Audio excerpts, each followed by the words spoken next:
우리 이번에 우리 청년들과 가면서 갔다 오면서 그런 얘기를 했습니다. 특별히 사드락과 메삭과 아벳느고 이야기를 우리 청년들이 많이 듣고 결단하게 됐는데, 그럼 누가 우리 사드락 할 거냐, 누가 메삭, 저희가 딱 3명 같지 않습니까? 우리 청년들은. 그래서 야, 니네가 한 명씩 정해라. 그래가지고 한 명씩 정했습니다. 누구는 사드락하고 메삭하고 아벳느고 하겠다 스스로 해서 우리 그래서 제가 그랬어요. 내년에는 그럼 우리 예수님의 12제자 하자. 그래서 내년에도 13, 14, 15 같은 날 같은 교회에서 열립니다. 참 한 교회에서 2,000명이 넘는 청년들을 점심 저녁 헤매기고, 참 주차부터 시작해서 다 거의 봉고차 끌고 왔더라고요. 주변에 뭐 서울에서 온 팀도 있었고 한 280여 교회가 참석을 했는데 참 귀한 시간이었습니다. 특별히 저는 뭐 여러 가지 간증들이 많이 있었고 또 말씀이 있었지만, 첫날 우리가 잘 아는 전 축구 국가대표 이영표 선수가 신실한 그리스찬입니다. 이 선수에게 강의를 한 30분 하고 나서 질문을 받았습니다. 근데 어떤 분이 청년인 것 같은데 좀 나이 든 청년이 일어나서 질문을 했습니다. 제가 당신의 팬입니다. 그래서 몇 가지를 알고 있는데 좀 질문하겠습니다. 그러더니 그때 토트넘과 맨유와 시합이 붙었을 때 이영표가 박지성에게 볼을 뺏기면서 한 골을 먹게 되죠. 그때 박지성이 그걸 이야기하면서 그때 많은 비난을 받으셨는데 기분이 어떠셨습니까? 그렇게 물었습니다. 야, 그 오래된 거를 어떻게 다 기억하고 질문을 하는지. 그때 이영표 씨가 이런 대답이 참 인상 깊었습니다. 비난받을 만했습니다. 제가 당연히 욕먹어야 했습니다. 그러면서 또 이런 질문하셨어요. 그렇게 비난받는 거에 대해서 어떻게 생각하냐고. 그때 이 이영표 선수가 이런 이야기를 했습니다. 누가 자신을 비난하는 것은 자신은 개의치 않는다는 겁니다. 그런데 자신이 하나님 앞에 비난받을 짓을 하는 것이 제일 괴롭다는 것입니다. 아마 선수로서 잘할 때는 칭찬받지만 조금만 못해도 비난을 받고 이런 게 익숙했죠. 자기 팀이 이기지 않으면 자기가 아무리 잘해도 욕먹는다는 겁니다. 그러니까 비난받는 게 이게 별거 아니구나. 그런데 신앙생활을 하면서 자신이 하나님 앞에서 비난받을 짓하는 자기 자신의 모습을 보는 그것이 가장 괴로웠다, 힘들었다. 참 이게 인상 깊었습니다. 최고를 경험한 사람은 그래서 하나님을 아는 사람은 교만하지 않구나 라는 생각을 했습니다. 여러분, 우리는 어떻습니까? 많은 사람들 앞에서 우리가 하나님 믿는다고 하지만 하나님보다 사람들에게 더 신경 쓰죠. 그래서 사람의 비난을 그렇게 힘들어 할 때가 많이 있지 않습니까? 우리는 믿음이 있다고 생각하면서 우리 믿음이 실체가 드러날 때는 언제입니까? 어떤 큰 문제를 닥쳐보면 내 실체가 드러나죠. 내가 진짜 믿음이 있다고 생각했는데 믿음이 있는 게 아니구나 라는 것이죠. 자, 이걸로 끝나는 게 아니라 어떻게 됩니까? 그러니까 더 주님을 의지할 수밖에 없구나 라는 생각을 하게 됩니다. 하나님은 아브라함을 시험하기 위해서 이삭을 모리아산에 갖다 바쳐라 이렇게 명령을 하십니다. 아브라함은 이삭에게 자신의 어떻게 보면 생명보다 귀한 존재죠. 왜? 100세가 되어서야 얻은 아들, 이젠 자신에겐 소망이 없고 이제 온전히 소망은 이삭밖에 없는데 하나님이 이 이삭을 바치라니 이게 말도 안 되는 소리입니까? 그런데 이삭을 하나님께 바치고 나니까 하나님께서 뭐라고 아브라함에게 말씀하셨냐면, 이제야 내가 나를 경외하는 줄 알겠다 이렇게 말씀하셨습니다. 아니, 그러면 그 전에 하나님이 아브라함의 마음을 모르셨다는 것일까요? 여러분, 우리 마음은 이랬다 저랬다 하죠. 때로는 내 마음과 실체가 다를 때가 있습니다. 우리가 그럴 때 만나지 않습니까? 마음으로는 다 그렇게 할 것 같고 그렇게 신앙으로 살 것 같은데 실제로 문제를 닥쳐보면 우리가 믿음과는 다른 부분으로 반응하는 내 자신의 모습을 본다는 것입니다. 그래서 아브라함의 이 믿음은 정말 아브라함의 믿음이 얼마나 실제였는지를 보여준 사건이었다라고 볼 수 있습니다. 사도 바울에게도 이런 큰 고민이 있었던 것이죠. 분명히 하나님께로부터 선택받았다는 유대인들이 예수를 구세주로 받아들이지 않는 것입니다. 그렇다면 바울이 한 가지 고민이 생긴 거예요. 그러면 하나님의 택하심이 어찌 될 것인가 이러면서 오늘 이 로마서 9장부터 11장까지 그러면 하나님 유대인들은 어떻게 해야 합니까? 유대인들을 향한 하나님의 계획이 뭡니까? 라고 고민하고 기도하면서 이 말씀을 기록한 것입니다. 자, 1절 2절 말씀을 우리 같이 1절 2절이 사실은 우리 이 말씀이 같이 되어 있지 않죠. 정확한 구절이 없습니다. 우리 같이 읽겠습니다. 시작. 내가 그리스도 안에서 참말을 하고 거짓말을 아니하노라.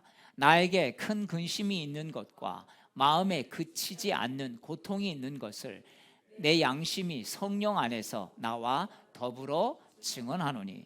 오늘 본문은 읽지 않았습니다만 본문을 계속 설교 중간중간에 읽도록 하겠습니다. 여러분, 바울이 왜 이런 근심과 고민이 있었을까요? 바울은 자신을 향한 하나님의 구원의 은혜를 생각하면 그 신비함이 말로 표현할 수 없는 것입니다.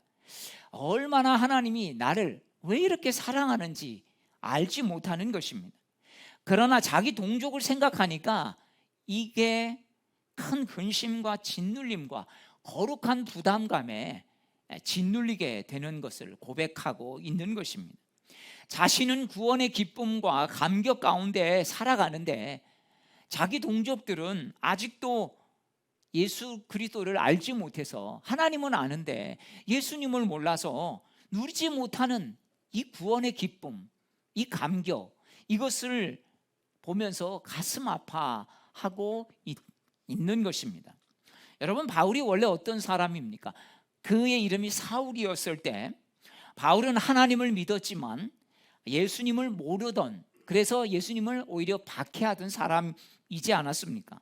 그런데 다메섹 도상으로 길을 가다가 예수 믿는 사람들을 이제 잡아서 제사장에게 넘기려고 가는 도중에 사울아 사울아 내가 어찌 나를 핍박하느냐, 이런 부활하신 예수님을 그 길가에서 만났습니다.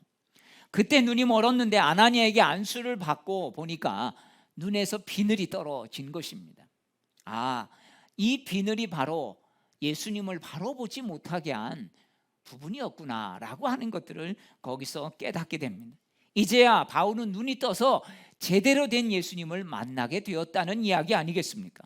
바울은 하나님의 은혜를 체험했기에 복음을 전하지 않고서는 그래서 견딜 수가 없었습니다. 그래서 우리가 알다시피 1차 전도여행, 2차 전도여행, 3차 전도여행, 그리고 로마로 끌려가면서까지 복음을 전하는 이런 모습들을 볼 수 있습니다. 바울은 어느 도시로 가든지 복음을 전했습니다. 그런데 루스드라에서 복음을 전하다가 예수가 자꾸 그리스도 하나님의 아들이라는 이야기를 하니까 유대인들이 화가 났던 것입니다. 그래서 그를 돌로 쳐 죽였습니다.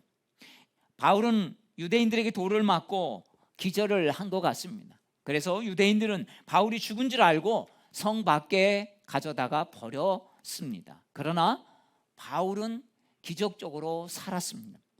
유대인들은 하나님의 은총을 받았지만 이처럼 예수님을 받아들이지 못하고 배척하고 뿐만 아니라 예수 믿는 사람들을 미워하고 죽이고 또 잡아들이기까지 한 것입니다. 자, 그러니까 유대인들의 특권이 있었는데 이 특권이 되지 못한 것입니다. 예수님이 어떤 분인지를 아는 바울에게는 이게 너무나 안타까운 사건이 되어 버렸습니다. 가슴이 찢어지는 이 안타까움, 주님 앞에 호소할 수밖에 없었죠. 그래서 3절은 이렇게 고백합니다. 3절을 우리 같이 읽겠습니다. 나의 형제 곧 골육의 친척을 위하여 내 자신이 저주를 받아 그리스도에게서 끊어질지라도 원하는 바로라. 자, 여러분 로마서 8장 39절이 이 말씀과 연결되어 있는데요. 끊어질지라도 이렇게 되어 있는데요. 로마서 우리가 지난주에 살펴봤던 이 로마서 8장 39절 말씀은 뭐라고 되어 있습니까?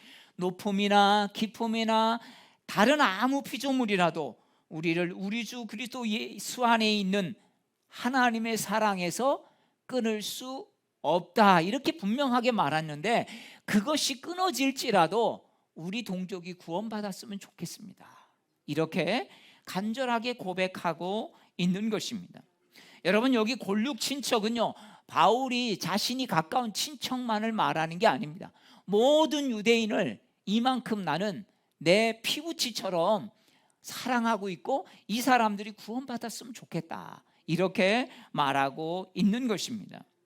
이들이 안 믿는 사람들이 아니라 오히려 자신을 핍박하고 예수를 죽인 사람들인 것입니다. 그런데도 그들을 향해서 애정을 놓지 않고 있다는 것이죠. 여러분, 만약에 여러분이 전도하러 갔는데 누가 그냥 물을 확 끼얹어서 나 예수 싫어, 나한테 다시 얘기하지 마, 여러분, 그래서 한번 모욕을 당했다고 보십시오. 어떨까요? 다시 그 집에 들어가서 복음을 전할 수가 있기가 쉽지 않을 것입니다. 바로 그런 모욕을 당하면서도 이 사도 바울은 그런 사람들 향해서 차라리 내가 저주를 받을지라도 우리 동족 유대인이 구원받았으면 좋겠습니다. 왜 그럴까요? 내 안에 있는 이 예수 만남을 통해서 받는 이 기쁨과 감격과 이 은혜가 저 사람들에게도 있었으면 좋겠습니다. 그런 고백을 지금 한 것입니다. 여러분, 우리 주변에 하나님을 모르는 사람들 보면 우리는 어떻습니까? 이런 마음이 듭니까? 부모는 우리 자식이 구원을 받지 못할까 봐 걱정하는 그런 부모들이 있는 것을 봅니다. 그래서 제가 부목사 때도 또 자카르타에 있을 때도 그런 부탁을 받았습니다. 목사님, 우리 아이들을 위해서 기도해 주십시오. 제가 아무리 교회 나가라, 예수 믿어야 산다, 이렇게 얘기해도 제 말을 듣지 않습니다. 이분이 이제 정말 나이 들어서 권사님이 돼서 나이가 많이 들어서도 아무리 자녀들에게 얘기를 안 듣는다는 거예요. 그러면서 어떤 부분은 이렇게까지 후회하고 회개하는 분이 있습니다. 목사님, 그때 얘들 공부하라고 제가 교회를 안 보내서 이렇게 된 것 같습니다. 그때는 이게 맞는 줄 알았는데 이게 얼마나 허망한 것인지 나중에 알게 되었습니다. 여러분, 이분의 진짜 고백이 실제 고백이 아니겠습니까? 실제 부모들은 아이들이 좋은 대학 입학이 우선이고, 소위 말하는 다른 사람들이 부러워하는 직장에 먼저 들어가는 게 더 자랑스럽고 시집장가 잘 가는 게 우선이지 예수 믿고 구원받는 게 우선이 아니라는 것입니다. 전에 세월호 사건을 경찰이 조사할 때 이런 일이 있었다고 합니다. 제가 참 인상 깊었던, 마음이 아프면서 인상 깊었던 사건인데요. 세월호 직원 중에 배가 가라앉자 제일 먼저 탈출한 사람이 있었는데, 탈출하다가 보니까 배에다가 자기 핸드폰을 놓고 온 거예요. 그러니까 다시 그 배로 들어가서 핸드폰을 가지고 나왔습니다. 그런데 선실에 있는 많은 사람들이 있는데 그 사람들이 죽는 거는 안타까워하지 않고 자기 핸드폰 놓고 온 게만 안타까운 이런 사건이 있었던 것이죠. 설령 이 선원이 핸드폰을 가지고 들어갔다 칩시다. 얘들아, 너희 빨리 나와. 지금 이 배가 가라앉고 있어. 조금 있으면 나오려고 해도 못 나와. 빨리 탈출해. 여러분, 이렇게만 얘기해 줬어도 더 많은 우리 아이들이 살지 않았을까요? 우리 주변의 위기 속의 삶 속에 살아가는 사람들에게 여러분, 우리가 정말 예수를 전한 적이 있습니까? 물론 그 어려움을 이기도록 도와줘야죠.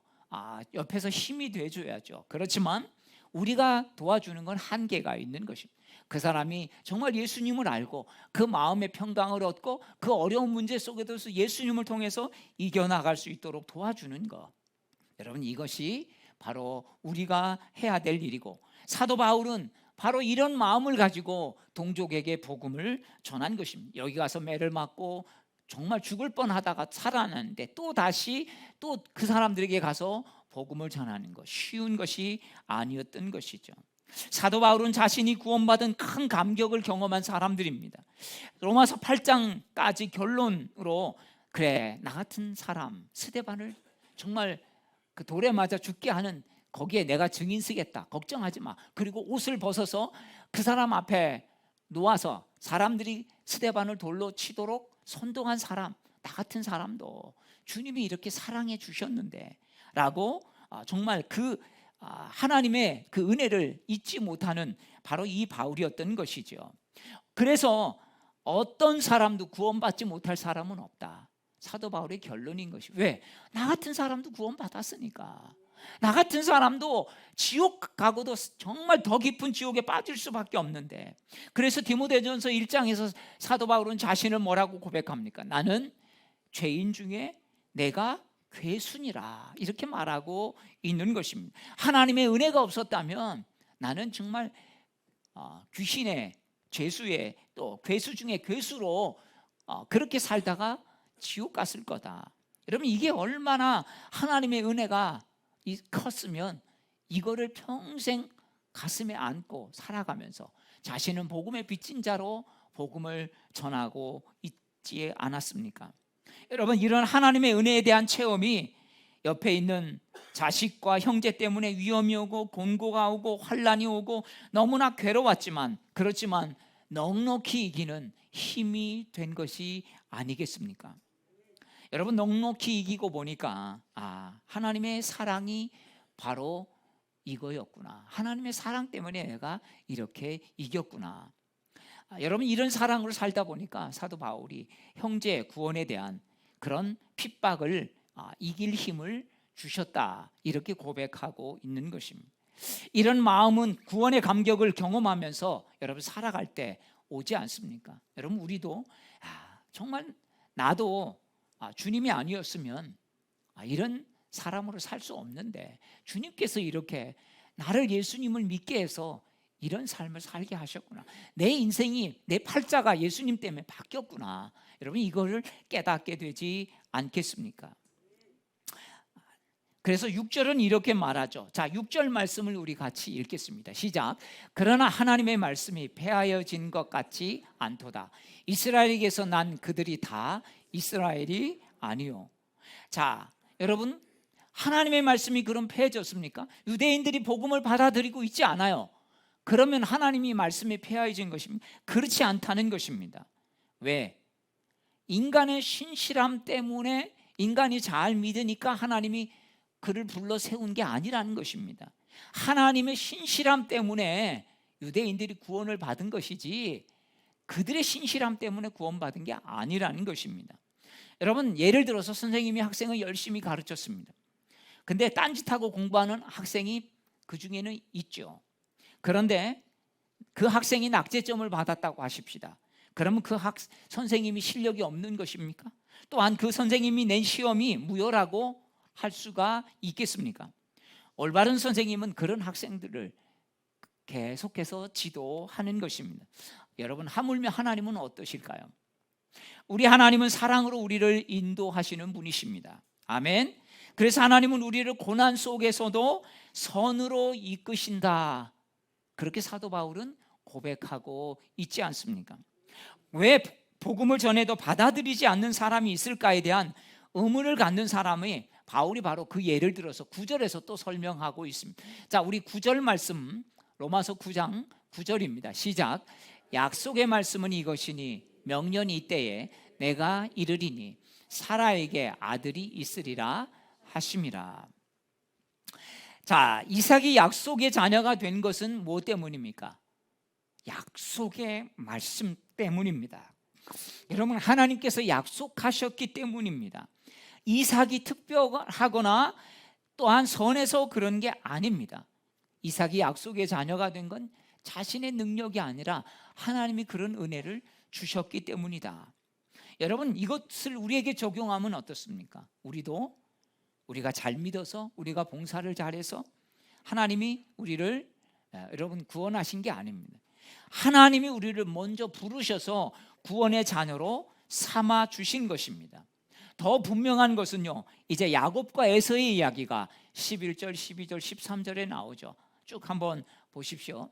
우리 자 12절 말씀 한번 보겠습니다. 12절 시작. 리브가에게 이르되 큰 자가 어린 자를 섬기리라 하셨나니. 자, 큰 자가 어린 자를 섬기리라 하셨나니. 자, 여러분 이삭은요 엄마가 다르죠. 이삭과 이스마엘은.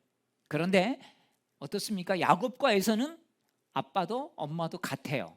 그런데 하나님이 야곱을 선택하시고 에서는 선택하지 않으셨습니다. 그 이유는 성경에 설명되어 있지 않습니다. 이것은 일방적인 은총입니다. 이스마엘을 선택했다면 어떻게 됐을까요? 이스라엘은 존재하지 않는 것입니다. 이런 일방적인 사랑을 사도 바울은 알기 때문에 이 같은 이스라엘을 사랑하고 이들을 살리기 위해 자신은 저주를 받아도 된다고 그렇게 고백하고 있는 것이죠. 하나님의 마음이 바로 바울 안에 들어간 것입니다. 왜요? 하나님의 일방적인 구원의 사랑을 받은 바로 자신의 모습을 보았기 때문이죠. 자신 안에서 하나님의 사랑을 발견했기 때문입니다. 그래서 그런 은혜를 전하러 다닌다, 이렇게 사도 바울이 말하고 있는 것입니다. 사도 바울은 그리스도인을 색출하기 위해 혈안이 되어 다닐 때에도 여러 사람과 함께 다메섹에 가고 있었지만 자신만 구원받은 것을, 거기에 여러 사람이 있었지만 자신만 예수님을 보고 음성을 들었다, 그렇게 고백하고 있는 것을 봅니다. 아니 그렇게 많은 사람 중에 또 다메섹으로 여러 사람이 가고 있었지만 하나님은 나만 예수를 만나게 하셨다.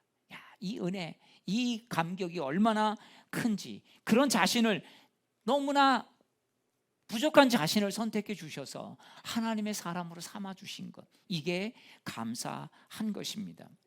여러분, 우리는 하나님의 선택을 이해할 수 없을 때가 참 많습니다. 우리 피조물이 여러분 하나님의 섭리를 어떻게 다 이해할 수 있겠습니까?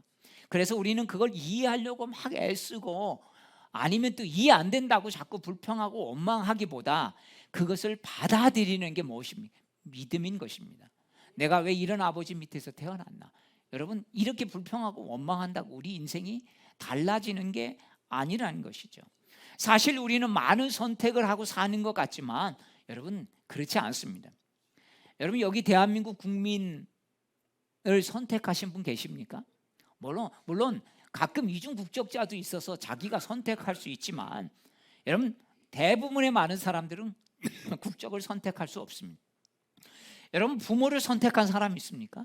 내가 태어날 때 난 누구의 밑에 태어나고 싶다, 그래서 태어나신 분이 있습니까? 또 여러분 외모를 나는 외모를 선택하고 난 저런 모습으로 태어나고 싶습니다. 여러분, 머리는 가서 사진을 갖고 가서 이렇게 머리 비슷하게 해주십시오라고 할 수 있지만 여러분 외모는 내가 선택할 수 있습니까? 뭐 성형하면 조금 바뀌긴 한다고 하더라고요. 여러분, 성별을 선택할 수 있습니까? 나는 남자로, 난 여자로 태어나고 싶습니다. 또한 시대를 선택해서 태어난 분 계십니까? 여러분, 참 어느 시대에 태어나느냐에 따라서 참 많이 우리 인생이 달라지죠. 6.25 이전에 태어나신 분들 참 많은 고생을 했습니다. 일제시대 때 태어나신 분들 막 징용 끌려가고 여러 가지로 참 많이 어려웠었죠. 여러분, 우리나라에 전쟁이 제일 많았던 시대가 어느 시대냐면 조선 선조 때라고 합니다. 조선 선조 때는요, 임진왜란이 있었죠. 바로 또 쳐들어온 정유 재란이 있었죠. 그 다음에 이 정묘호란이 있었죠. 그러니까 계속 연이어서 이 전쟁이 있었죠. 청나라가 쳐들어오고 줄줄이 수많은 전쟁에서 얼마나 여러분 어려움 가운데 살았겠습니까? 참 이럴 때 태어났다면 아마 우리 인생이 정말 지금과는 너무나 달랐을 것입니다. 여러분, 어느 나라에 태어나는지, 어느 부모 밑에 태어나는지, 어느 시대에 태어나는지, 어떤 성별을 가지고 태어나는지, 이게 얼마나 중요합니까? 그런데 우리는 이 중요한 것에 아무도 개입할 수 있는 사람이 없습니다. 그냥 우리는 하나님이 결정하신 대로 그냥 이 땅에 태어나고 보니까 여기 살고 있고, 태어나고 보니까 저분이 우리 엄마 아버지고, 여러분 이렇게 된 것 아닙니까? 이 옷 저 옷 입으면서 내가 오늘 무슨 옷을 입을까? 오늘 내가 뭘 먹지? 오늘 내가 뭐하고 하루를 보내지? 여러분, 이런 걸 선택한다고 내 인생을 선택한다고 여러분 착각하면 안 되는 것입니다. 정말 중요한 것은 우리가 선택할 수 없습니다. 이런 정말 자질구레한 거는 우리가 선택하죠. 그런데 이런 거 선택하면서 내 인생은 내가 내 선택에 달렸다, 여러분 이러면서 우리는 얼마나 교만하게 굽니까? 정말 중요한 것은 우리가 무엇이겠습니까? 이러한 것들을 받아들이는 것입니다. 에섭과 야곱과 쌍둥이인데도 그 인생은 완전히 달라진 이유가 뭐겠습니까? 하나님이 야곱을 선택했기 때문입니다. 여러분, 여기서 믿음이 필요한 것입니다. 그렇습니다. 우리도 하나님이 우리를 대신해서 죽으시고 우리를 하나님의 자녀 삼아 주셨다라고 하는 것, 이것을 믿는 사람과 믿지 않는 사람의 차이는, 인생 차이는 너무나 큰 것입니다. 저는 초등학교 1학년 때부터 교회를 다녔습니다. 근데 어떻게 다녔냐면요, 제가 서울 살다가 지방으로 이사를 갔는데 제가 이사 간 집 바로 옆이 교회였습니다. 그래서 교회 마당에서 놀기 시작하면서 교회 한번 가볼까? 뭐 저희 어머니도 그랬어요. 야, 너 외로우니까 그래, 교회 가면 뭐 나쁜 거 가르치겠니? 좋은 거 가르치지. 그래서 교회를 다니기 시작했습니다. 자연스럽게 교회를 다녔고, 또 교회 마당에서 학교 갔다 오면 노는 게 제 놀이터였습니다. 또 때로는 먹을 것이 궁금할 때 전사님이 가끔 우물가의 옆에서 감을 이렇게 따셔서 놔뒀다가 하나씩 주면 참 그게 그렇게 기쁨이었습니다. 그런데요, 두 번째로 이사 간 곳이 제가 아주 집 앞쪽은 아니었지만 거기서 조금만 걸어가면, 제가 거기서 체육관을 다녔는데 거기에 바로 천리교가 있었습니다. 만약에 제 첫 번째 이사 간 곳이 이게 뒤바뀌었다면, 야, 내가 인생이 어떻게 됐을까? 여러분, 내가 혹시 천리교 다녔을지도 모르는 그런 생각을 해봅니다. 여러분, 천리교가 남녀호랭교 아시죠? 예, 그런 것 같아요. 제가 정확하게 아마 제가 일본 종교라고 하는 걸 비슷하게 아는데, 만약에 제가 이사를 그곳으로 갔다면 제 신앙이 어찌 되었을까? 제가 그쪽 마당에서 또 놀다가 또 이상한 천리교 신자가 되지 않았을까? 그런 생각을 합니다. 야, 이게 내가 다닌 게 아니라 하나님이 나를 부르셨구나. 참 그런 믿음이 갑니다. 중학교 때 서울로 다시 이사 왔는데 교회 주변, 제 집 주변에 교회가 없었습니다. 그래서 막 찾았습니다. 그래서 서울에서 또 교회를 다니면서 제가 고등학교 때 기독교 학교를 다니면서 또 거기서 은혜를 받고 신학을 하게 된 계기가, 또 학교의 영향도, 그때 저희는 뺑뺑이였지만 그 학교가 4개가 있었는데, 동대문구에 저희가 갈 수 있는 학교가, 그 중에서 크리스찬 학교는 하나밖에 없었죠. 그리고 불교 학교가 있었고, 제가 중학교는 불교 중학교를 다녔습니다. 동국대학교, 사범대학교, 부속중학교.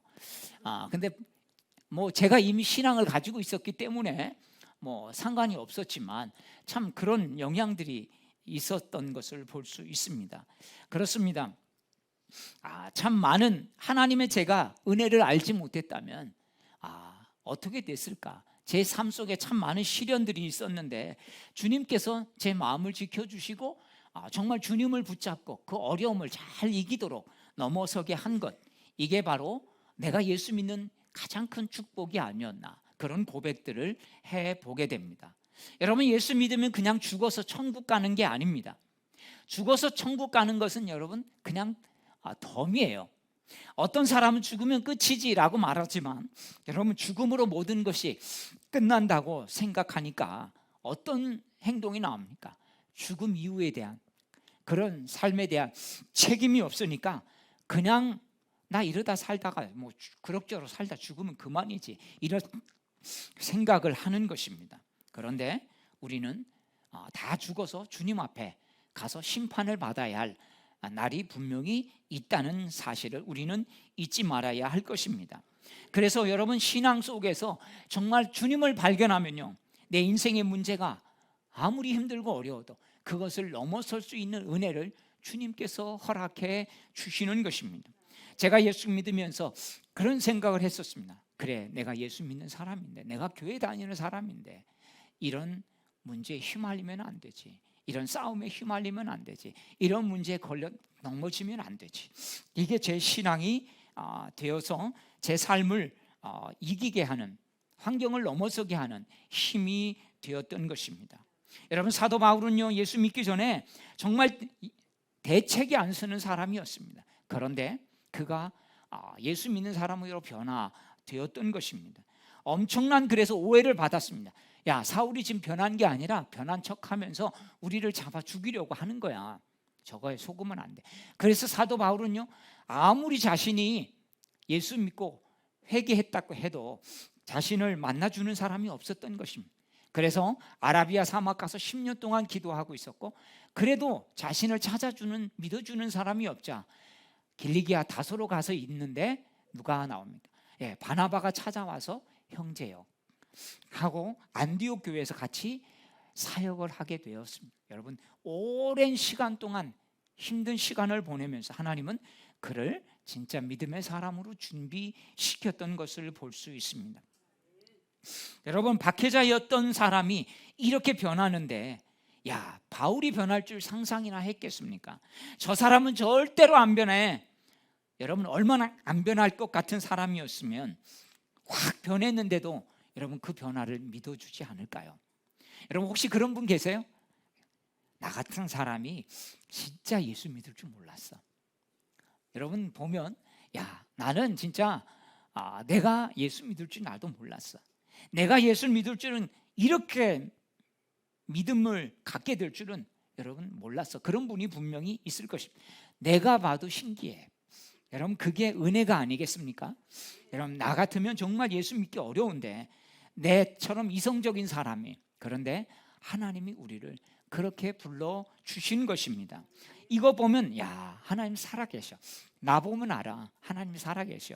여러분, 그런 고백들이 되어질 것입니다. 이걸 보면 누구도 저 사람은 악질이야, 저 사람은 구제불능이야, 저 사람은 절대 구원받지 못해, 여러분, 이럴 사람은 없다는 것입니다.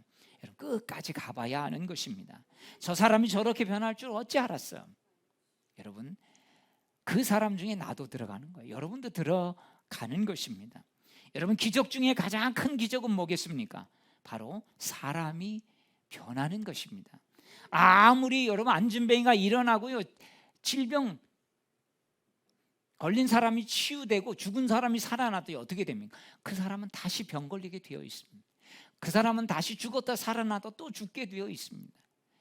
정말 가장 큰 기적은 하나님의 사람으로 변화되는 것. 여러분, 이게 가장 큰 은혜인 줄로 믿습니다. 그래서 우리는 어떤 경우도 어떤 사람을 보면서 내 마음대로 판단해서는 안 됩니다.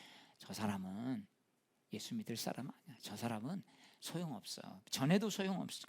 여러분, 사도 바울이 이렇게 변화받고 구원받았다면, 그래서 이제는 오히려 구원받지 못한 사람들을 보면서 그렇게 안타까워한다면, 여러분, 변하지 않을 사람이 어디 있겠습니까? 우리 주변의 가족이나 친구나 이웃 중에 도저히 예수 믿을 것 같지 않은 사람이 있을 것입니다. 하나님이 정말 저 사람 버린 것인가? 라는 사람도 있을 것입니다. 그런데 그건 우리가 보는 눈입니다. 하나님은 그렇게 보시지 않습니다.